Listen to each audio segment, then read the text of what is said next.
وقال تعالى في آية أخرى: يا أيها الذين آمنوا اتقوا الله وقولوا قولا سديدا يصلح لكم أعمالكم ويغفر لكم ذنوبكم ومن يطع الله ورسوله فقد فاز فوزا عظيما. عباد الله، أوصيكم ونفسي بتقوى الله وطاعته فقد فاز المتقون. Hadirin jamaah Jumat yang dimuliakan Allah Subhanahu wa taala. Ada sebagian orang berpikir kalau dia sudah sholat, dia sudah taubat, dia sudah berzakat, dia sudah berzikir, maka hidupnya akan tenang, hidupnya akan senang, hidupnya akan kenyang, karena dia sudah dekat dengan Allah. Tapi kemudian setelah dia berhijrah, bertaubat, zikir dan sholat, ternyata rezekinya tidak lancar. Lalu kemudian hidupnya penuh dengan kesulitan dan kesusahan. Muncul bertanya-tanya dalam hatinya, mana keadilan Tuhan? Tidak sedikit manusia modern yang awalnya buat dosa maksiat, lalu kemudian bertaubat, kembali lagi, bahkan menjadi, na'udzubillah, menjadi lebih jahat dari sebelumnya. Ini semua berawal dari salah berpikir. Orang yang salah berpikir, nanti dia akan salah bicara. Setelah itu dia akan salah berbuat, salah bertindak, salah beramal. Maka dalam Islam kita diajarkan untuk benar dalam berpikir. Kalau kita sudah hijrah, sudah taubat, sudah sholat, sudah zikir, sudah zakat, bukan berarti ujian tidak datang menerpa hidup kita. Faksusil qasasa, sebutkanlah kisah-kisah para nabi. Sebutkanlah satu di antara nabi yang tidak ada ujiannya. Cerita tentang penyakit, tidak ada penyakit yang lebih dahsyat daripada penyakit yang dialami oleh Nabi Ayyub alaihissalam. Bercerita tentang ditolak jamaah, tidak ada nabi yang paling mengerikan ditolak oleh umatnya melebihi Nabi Nuh alaihissalam. Nabi Yunus juga demikian, sampai masuk ke dalam laut mereka campakkan dari atas bahtera, tenggelam dalam 3 kegelapan. Gelap malam, gelap laut, dan gelap perut ikan. Bercerita tentang kesusahan dan kesulitan. Diusir dari kampung halaman, dimusuhi oleh paman kandung. Mereka lempar pakai batu, berdarah pelipisnya, retak giginya. Tidak ada yang lebih hebat daripada ujian Sayyidina wa Maulana Muhammad sallallahu alaihi wasallam. Jadi kalau ada orang berpikir, kalau kita sudah soleh, sudah baik, hidup ini tidak ada ujiannya, dia sudah salah berpikir. Sholatnya benar, zakatnya benar, puasanya benar, berpikirnya salah. Kesalahan berpikir itu membuat orang akan berhenti sholat. Tetangga saya yang tidak sholat, tidak pernah ke masjid, badannya sehat, rezekinya lancar, semua berawal dari kesalahan berpikir. Hidup ini adalah ujian. Ujian itu tidak hanya penyakit, ujian tidak hanya kemiskinan. Bahkan dalam Quran dikatakan wa balawnahum bil hasanat, kami uji mereka dengan yang enak-enak. Jabatan adalah ujian. Di antara yang diuji dengan jabatan adalah Nabi Daud alaihissalam. Harta adalah ujian. Di antara nabi yang diuji dengan harta adalah Nabi Sulaiman alaihissalam. Kebagusan paras rupa yang ganteng juga adalah ujian. Di antara nabi yang diuji dengan paras rupa yang ganteng itu adalah Nabi Yusuf alaihissalam. Jadi ujian itu ada kalanya datang dalam bentuk kenikmatan, tapi ada juga ujian itu dalam penyakit, kemiskinan, kesusahan, kemelaratan. Maka kalau kita pahami dengan baik, semuanya adalah ujian. Yang lulus siapa? Yang lulus adalah orang kaya yang bisa menggunakan hartanya untuk menolong agama Allah. Yang lulus adalah orang yang punya kuasa, tapi sehari dipakai untuk berpuasa, sehari dipakai untuk makan. Itulah dia Nabi Daud. Ahabbus shaumi ilallah shaumi Daud. Puasa yang paling disukai Allah, puasa Nabi Daud. Mengapa demikian? Walaupun dia berpuasa, tapi harinya dia bagi. Yasumu yauman, sehari dia berpuasa. Wa yuftiru yauman, sehari dia makan. Sehari dia pakai untuk mengingat Allah, sehari dia pakai untuk mengatur rakyatnya, dan mengatur rakyat itu juga dapat pahala dari Allah Subhanahu wa taala. Jadi kalau kita berpahaman, berpikiran benar, insya Allah apapun yang datang kepada kita, kita anggap sebagai ujian. Datang senang, ujian. Datang susah, ujian. Datang harta, ujian. Datang miskin juga ujian. Orang yang berharta lulus ketika harta itu tidak sampai ke dalam hatinya, hanya sampai di tapak tangannya. Dia hanya menerima, setelah itu dia kasih kembali. Terima kasih. Dia bangunkan ke pesantren, dia bangunkan ke masjid, maka dia lulus ujian harta. Orang yang miskin bagaimana lulus ujiannya? Dia bersabar, tapi dia tetap berusaha, berikhtiar. Ahlus sunnah wal jamaah tidak membiarkan diri dalam kemelaratan. Innallaha la yughayyiru ma biqaumin hatta yughayyiru ma bi anfusihim. Allah tidak merubah suatu kaum sampai mereka berusaha untuk merubah diri mereka sendiri. Gunakan potensi yang ada pada diri. Jalin silaturahim, buka usaha, tetap tidak datang keuntungan, berarti sudah ditakdirkan Allah untuk bersabar. Orang kaya bersyukur, balasannya la in syakartum la azidannakum. Kau bersyukur, ku tambah nikmat. Orang miskin bersabar, balasannya innama yuwaffas sabiruna ajrahum bighairi hisab. Orang yang sabar diberikan balasan bighairi hisab, tanpa ada yang bisa menghitungnya. Hanya Allah saja yang tahu hitungannya. Balasannya, a'adatu li'ibadiyas salihin. Kusiapkan balasan untuk hamba-hambaku yang soleh. Mala a'inun ra'at, belum pernah dilihat mata.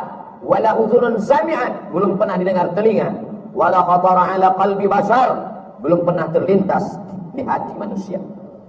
Kalau sudah benar pemahaman kita bahwa nabi-nabi, rasul-rasul yang dekat dengan Allah pun diuji dengan penyakit, diuji dengan musibah, diuji dengan berbagai macam ujian.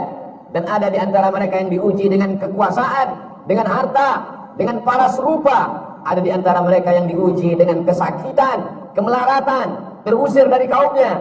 Fahamlah kita bahwa kalau kita sholat, kita bisa kaya, kita juga bisa susah. Kalau kita sudah hijrah, sudah taubat, kita bisa sehat, kita pun juga bisa sakit. Sehingga kalau sudah hijrah, sudah taubat, datang penyakit silih berganti, datang ujian, bisnisnya jatuh, sholatnya tidak berhenti, dia tidak merajuk, tidak ngambek, tidak marah kepada Allah, karena dia tahu Allah menguji aku. Liyabluwani, Allah sedang menguji aku. Aashkur, apakah aku bersyukur? Am akfur, atau aku menjadi kufur kepada Allah subhanahu wa ta'ala. Semua berawal dari kesalahan berfikir. Afala tatafakkarun, kenapa kamu tidak berfikir? Afala ta'qilun, kenapa tidak menggunakan akal pikiran?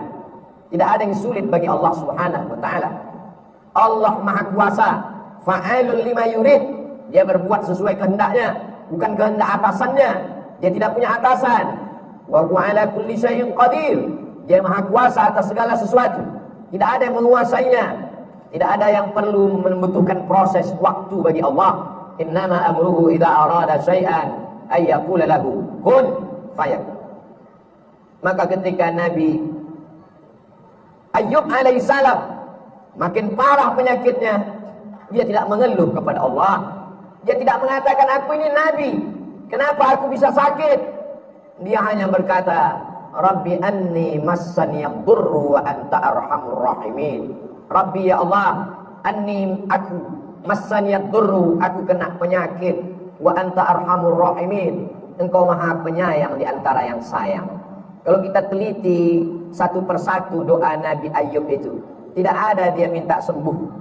Rabbi ya Allah, anni sesungguhnya aku, massani yadurru, aku kena penyakit, wa anta arhamur rahimin, engkau maha penyayang di antara yang sayang. Lalu di mana kita yang meneteskan air mata hanya karena sesuatu yang belum ada apa-apanya dibandingkan Nabi Ayyub alaihissalam? Anaknya meninggal, kebunnya kering kerontang, hujan tidak turun, binatang ternaknya mati semua, malang tak dapat ditolak, untung tak dapat diraih, penyakit datang silih berganti. Imannya tidak berubah. Dia malu meminta kepada Allah subhanahu wa ta'ala. Begitu juga ketika Nabi Yunus alaihissalam masuk ke dalam perut ikan, dia tidak ada mengeluh, dia tidak ada meminta kepada Allah. Dia hanya berkata, la ilaha illa anta subhanak inni kuntu minadh dhalimin. Sekarang kita teliti satu-satu perkata doanya itu. La ilaha, tiada Tuhan, illa anta, melainkan engkau, subhanak, maha suci engkau, ini sesungguhnya aku, kuntu minadh dhalimin. Aku termasuk orang yang zalim.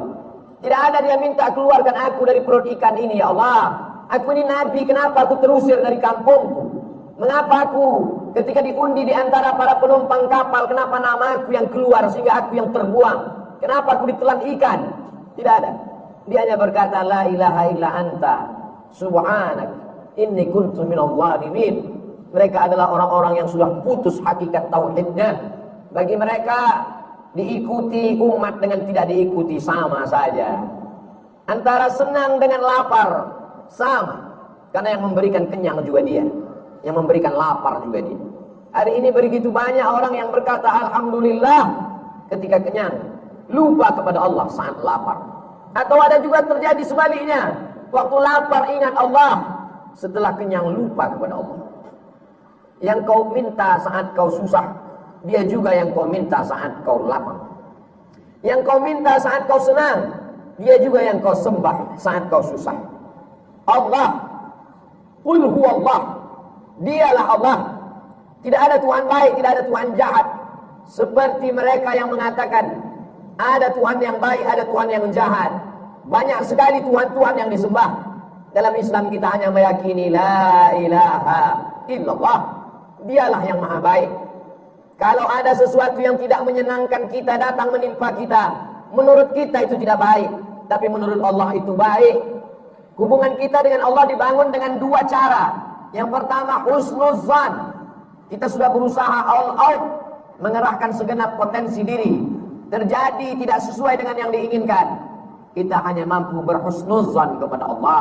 Berarti Allah punya rencana yang lebih baik, yang lebih indah daripada rencana kita.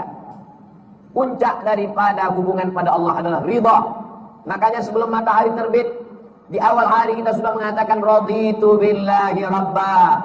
Aku ridha kepada Engkau ya Allah. Apapun yang Kau berikan kepadaku, aku ridha. Kau berikan sehat, aku ridha. Kau berikan sakit, aku pun ridha. Tapi tetap berusaha berobat. Kau berikan aku kaya, aku ridha. Kau berikan susah, aku tetap juga ridha. Namun tetap berusaha, berikhtiar, membuka segala usaha. Orang yang masuk ke dalam surga itu nanti ditanya Allah, ya ahlal jannah, hai penghuni surga, kamu sudah mendapatkan semua balasan, mau apa lagi? Penghuni surga menjawab, ada satu yang belum kami dapat. Apa? Ridhaka, kami belum dapat ridhamu. Yang lain kami sudah dapat.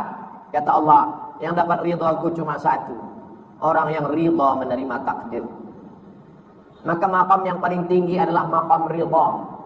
Nabi Muhammad sampai ke makam itu. Wala sawfa yu'tika rabbuka fatarda.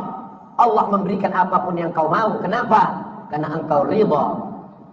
Man lam yarda biqada'i, siapa yang tidak ridha menerima takdirku, walam yasbir bibalai, tidak sabar menerima ujianku, falyatlub rabban siwaya, carilah Tuhan selain aku. Syirik, kafir, murtad, na'udzubillah wal iyadzubillah. Allah menyelamatkan kita sampai anak cucu kita hingga hari kiamat daripada berpaling daripada Allah hanya gara-gara tidak tahan menerima ujian. Tidak ada yang bisa menguatkan hati kita kecuali Allah. Wasta'inu, minta tolonglah kepada Allah, bisabri, dengan banyak-banyak sabar, wassalah, dengan banyak-banyak salat. Kalau ujian hidup ini berat, angkat kedua tangan. Besar ujian ini, lebih besar Allah. Allahu Akbar. Setelah itu katakan dalam hati, Allahu Akbar kabira. Tidak ada apa-apanya ujian ini, engkau lebih besar. Walhamdulillahi katsira, segala puji hanya milik engkau. Wa subhanallahi bukratan wa asila, pagi, petang, siang dan malam yang suci hanya engkau. Aku adalah makhluk yang kotor, banyak silap, banyak salah, banyak dosa. Setelah itu mengakulah kepada Allah, wajjahtu wajhiya, aku hadapkan wajahku kepadamu ya Allah. Wajjahtu wajhiya lilladzi fataras samawati wal arda hanifan musliman wa ma ana minal musyrikin. Serahkan semuanya pada Allah. Inna salati wa nusuki wa mahyaya wa mamati lillahi rabbil alamin. Jangan meminta kepada dukun, jangan minta kepada benda keramat. La syarika lahu wa bidzalika umirtu wa ana minal muslimin. Aku orang yang berserah diri kepadamu. Wala tamutunna illa wa antum muslimun. Jangan mati melainkan dalam keadaan muslim. Siapa muslim? Bersyahadat, salat, zakat, puasa, haji. Ya, tapi muslim yang sesungguhnya orang yang menyerahkan dirinya kepada Allah Subhanahu wa ta'ala. Barakallahu li wa lakum fil Qur'anil azim wa nafa'ani wa iyyakum bima fihi minal ayati wa dzikril hakim wa taqabbala minni wa minkum tilawatahu innahu huwal ghafurur rahim.